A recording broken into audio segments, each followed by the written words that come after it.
Hey everyone, it's Leanne. Welcome to another video on my YouTube channel. Today I want to share with you a new system that I'm using for sketching and drawing and painting. So let's look at this, and I did a challenge, so let's check it out. So before I show you my challenge and the results of my sketches, let's take a look at the system that I'm using. I'm always looking for a solution that makes sketching easier.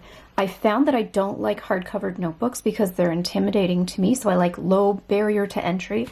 And I like something that's small and portable because it feels less intimidating with having a smaller page than a bigger page. So I've been using the Traveler's Notebook, and this is a modular system. You kind of build it up with your own preferences, which is cool. I've been traveling a lot with this. I did a lot of traveling last year. I think I traveled like 6 different times. So I'll show you some of what I have done. So it comes in, you buy the case basically, or the cover, and it comes in a linen sort of, or gauze bag like this. There's 2 sizes. I have the passport size. I like this one.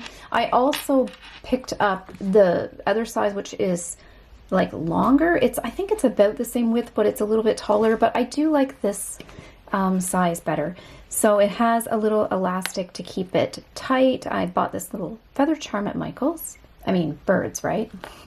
I also have this other charm that I put on this part that holds it together of this little cat. I bought this at Kinokuniya in New York City, and it's from Japan. So just a little bit more ornamentation to decorate with some of my personality. And then this is in the olive color, which I think is a limited edition, maybe, I'm not sure, but the olive was my favorite. It is real leather. I kind of wish it wasn't, but yeah, it is. So what you do is you buy inserts for the book, and they have tons of different options, and they're pretty affordable. So I picked this up on Amazon Japan, which I found has a really good selection. There is, especially if you're in the US, I think there's standalone stores for Traveler's Notebook. There's lots of stationery shops around that sell them. I have this insert here that just has these little card pockets, which I think are more for business cards, but I put stickers in them to do journaling while I travel. And so this goes to both sides. It slides in and goes underneath this insert in the center. And on this side, I have a pocket with a little plastic zip enclosure. So things that are more likely to fall out, I can put in this pocket here. I do like to journal when I travel, so I like to keep little bits in here to decorate my journal with. I just have some washi tape on some old cards that I have and use those to decorate my pages. And for inserts here, I do have this one that's like a reusable sticker book. So it's sticker paper. You can put stickers down and peel them up and reposition them. I just keep a bunch of little, I have pieces of washi in here for decorating and stuff. I have a lot of Abby C stickers, and she has an amazing channel. If you want to check her out, I'll put a link in the description.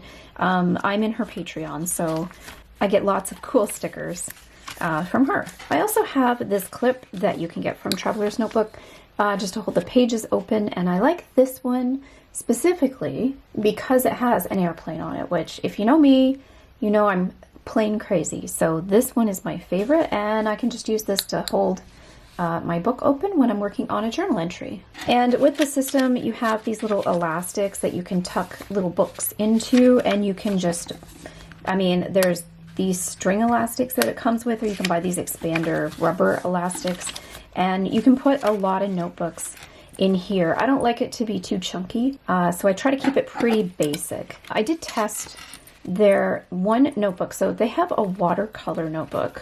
So this is the watercolor insert.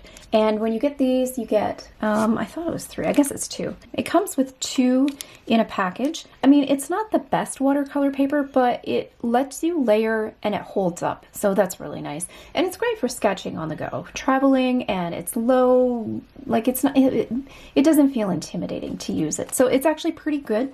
I'm going to show you, I will go through my birds, but just to quickly show you the paper. So it's perforated here so that you can take them out if you draw something and you want to keep it separately. And you can paint both sides of the paper. I'll show you what I use some of the inserts for when I travel, because I journal, but I do a little bit of art, but not on watercolor paper. But this is kind of what I use the system for, just keeping little pieces of ephemera and notes about my day. I have the Canon Ivy sticker printer, and I print 4 pictures to 1 page. It makes these tiny little pictures, and I can add those in my journal. And then I like to do little sketches, like these little olives, or we had Aperol Spritz when we went to Milan. My sister and I did an impromptu trip at the last minute to Italy to see Taylor Swift, and which was so cool, like undescribable. But I wanted to journal that too, so I just do usually like little ink drawings. I don't really paint in here, but there's different types of paper you can buy. But I did buy the watercolor just to try it out, and I did the bird challenge from January. So every day I painted a bird according to a preset list of birds for that month. And so it was Bird Fest 2025. Again, I did this in January, and I did one every single day until the notebook was filled up. So we'll take a look at the birds I drew or painted. So you can kind of see, there was like a weird film on the paper I found in spots. So you can see how the ink here kind of bubbles or pools. It's almost like it had like a wax coating or something. And if I kept painting, I could paint through it. It wasn't really prevalent throughout, but I did bump into it here and there on the page. It worked here because it's kind of like a water scene, so it kind of gave a nice effect, but sometimes it was a little bit frustrating, and I would just keep wetting the paper until it kind of solidified with the paint that I was trying to apply. I can't really see any examples where, I mean, it's a little bit here. I don't know. I feel like they probably did put some sort of watercolor coating on it to make it work well for watercolor painting, but yeah, it was hit and miss when I ran into it. Not very often though. For the most part, everything was pretty smooth. I was able to layer, do multiple layers and blend really nicely. The ink held up pretty good, and I did mixed media too. I did pencil, ink, watercolor, neocolor pastels, but everything, yeah, like you can see here too, you can, like how the paint's kind of bubbly in the application. It's like it had that wax coating. You can kind of see it in the tops of the wings of the penguin as well. And I mean, if I kept painting and wetting the paper, it would just dissolve and I could get through it. But sometimes I just kept the effect. And so every day I did a painting for each of the prompts for this challenge. And I always like to start the year off with this challenge. I've done it a few years now, and I find that it's a good kickstart into the new year. It's a good kickstart into doing art and getting in the habit of doing just a painting a day, which is sometimes nice, sometimes overwhelming, but I really enjoyed doing this, and it's always fun to look back and see all of the different paintings. And I always find too that as I look at my paintings as they go forward, I always feel like I've progressed more than the first couple days. Thankfully, I think I'm at the point now where it doesn't take me too long to get back into the swing of things, but sometimes when you have an off day or your painting just doesn't turn out the way you hope it will, it can be really, I don't know, demotivating, and then you hope that you have a better day tomorrow. And often it doesn't last too long, so yeah, it's not too bad. I thought both of these birds had really pretty colors, the male and the female, so I decided to put them both in there. And then the last bird here, so this was January 20th, and then I ran out of paper. There's this little insert page at the back where you can put, kind of looks like a passport, you can put your contact details if you lose your book.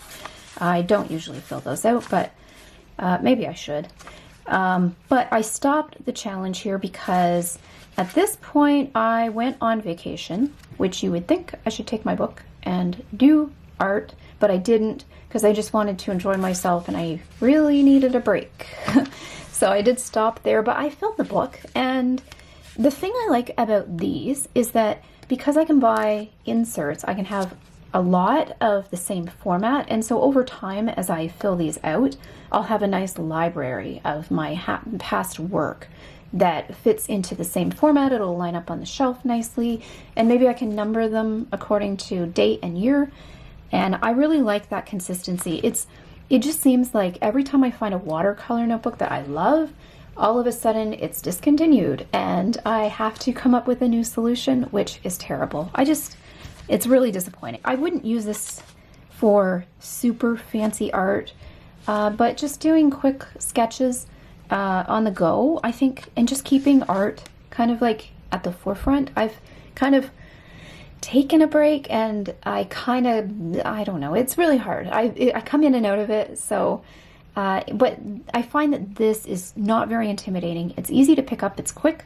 You can do a quick sketch and you can apply watercolor, and it doesn't bleed through the page too. I don't know if that's something I should have pointed out when we were going through, but you can't tell that I've drawn something on the other side, which is really nice. It's not terribly thick paper either, but it holds up nicely. So I really like these. This might be something you'd be interested in. And the modular system, again, is very cool. And I like that I can use it for travel journaling as well as just doing art on the go. So I did want to share this with you and just kind of give you a look at the birds. Let me know if you have a favorite bird in the drawing, or in general what your favorite bird is. We have lots of cool birds around my house right now. I'm looking at some American goldfinches. We just had a cardinal, a northern cardinal here this morning. We've had some mourning doves, and yeah, they're always fun to see all the different little birds. Anyways, I hope you enjoyed this video and this look at my bird challenge and my new notebook solution for doing watercolor on the go, which is really fun. If you did, be sure to give the video a thumbs up and subscribe and hit the bell so you're notified the next time I post to my channel. Thank you so much for watching.